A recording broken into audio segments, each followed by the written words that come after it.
बिस्मिल्लाहिर्रहमानिर्रहीम अस्सलाम वालेकुम स्टूडेंट्स बात करेंगे जो आज की हमारी टर्मिनोलॉजी है जो चैप्टर है वो है जी ओलिगोपोली। ये लेसन नंबर 40 है इकोनॉमिक इको 402 का माइक्रो इकोनॉमिक्स। ओलिगोपोली को आप जहाँ पे जो करेक्टरिस्टिक लिखी हुई है उसमें स्मॉल नंबर ऑफ फर्म्स हैं। फर्म्स थोड़ी होती हैं। प्रोडक्ट डिफ्रेंशिएशन समटाइम होती है समटाइम नहीं होती। और बैरियर्स टू एंट्री मौजूद होती है। इसकी मिसाल आपको आप लेना चाहे यहाँ पे तो कई मिसालें लिखी हुई हैं लेकिन जो बेस्ट वाली मिसाल पाकिस्तान में इसकी सूट करती है बहुत सी हैं। शुगर मिल्स इसमें आ जाती हैं। जो ये खाद्य वगैरह है ये इसमें आ जाता है। लेकिन सबसे बेस्ट एग्जांपल है हमारी कार्स। टोयोटा, सुजुकी और Corolla, sorry, Honda. Honda, Toyota और सुजुकी, इन तीनों तीनों ने कार्स की इंडस्ट्री पे होल्ड किया हुआ है पाकिस्तान के अंदर। बाहर से कोई नई कंपनी पाकिस्तान में ये आने भी नहीं दे रहे। ठीक है, हमें तो खैर नजर नहीं आया था लेकिन बहुत कुछ है। बाहर से किसी कंपनी को ये आने भी नहीं दे रहे। यहाँ पे किसी कंपनी को स्टैब्लिश नहीं होने देते। यूनाइटेड ने कोशिश की गाड़ी अपनी इंट्रोड्यूस करने की, खैर वो क्वालिटी नहीं दे सके। ठीक है, लेकिन गवर्नमेंट ने या किसी ने उनको सपोर्ट भी नहीं किया और इन्होंने भी उसको काफ़ी सोशल मीडिया पर ट्रोल किया ताकि वो मार्केट से एलिमिनेट हो जाए। अब ये है कि ये ओलिगोपोली सिचुएशन है जी। चलते हैं आगे। Equilibrium in an oligopolistic market. In perfect competition, monopolistic competition, the producer did not have to consider a rival response when choosing output and price.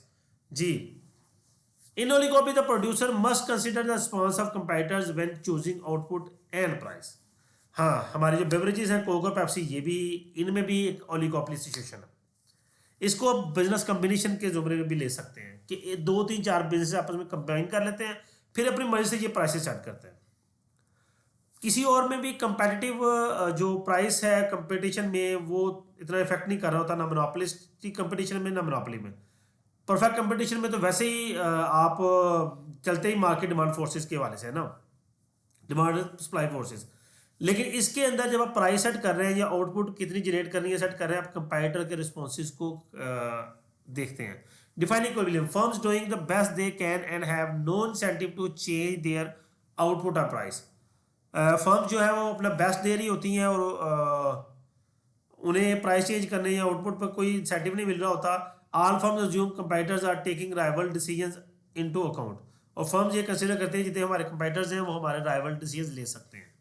National equilibrium, each firm is doing the best it can what its competitors are doing. हर firm जो है वो अपना best दे रही होती है क्योंकि वो ये सोचती है कि उसका कंपेटिटर बेस्ट दे रहा है। The quote not model, duopoly. Two firms competing with each other. Cournot model क्या है, इसमें डुओपली होती है, दो फर्म्स आपस में compete कर रही हैं। प्रोडक्ट उनकी होमोजीनियस है। The output of other firm is assume to be fixed.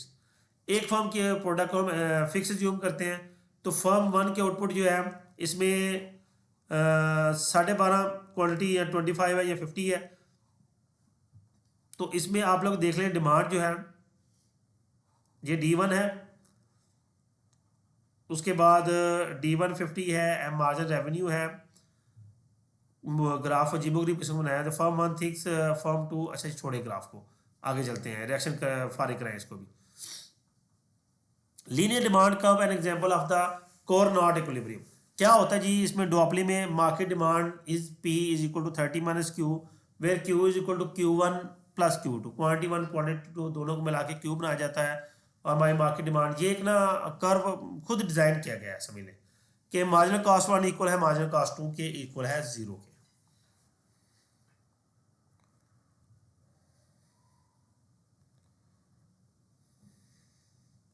खैर हम इसी एग्जांपल के डेफिनेशन पे रहेंगे, बाकी चीज़ें ऐसा जितनी ज़्यादा इसकी इंपॉर्टेंट नहीं है। फर्स्ट मूवर एडवांटेज, हाँ यहाँ पे ये टर्मिनोलॉजी है।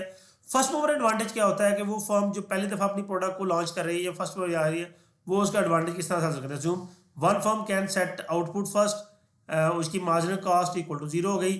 तो market demand is P is equal to 30 minus Q, where Q is the total output. Firm one sets output first and firm two then makes an output decision.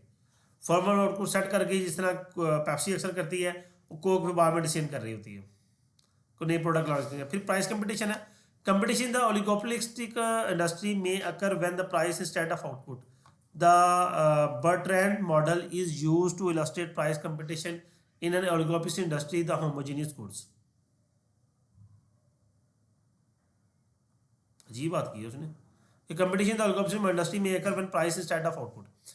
Output की बजाय जब price पे focus किया जाएगा तो वो price competition हो जाएगा। ठीक है, कि हम आउटपुट पे कितनी लॉन्च करनी है हम इस पर फोकस नहीं कर रहे, हम ये फोकस कर रहे हैं कि अपनी प्राइस क्या सेट करनी है। अब देखें यहाँ पे है बर्ट्रैंड मॉडल है कि होमोजेनियस गुड्स है, market demand is equal to P is equal to 30 minus Q, where Q1 Q2। तो बस ये बातें अच्छा ये वही बार बार आ रहा है। ठीक है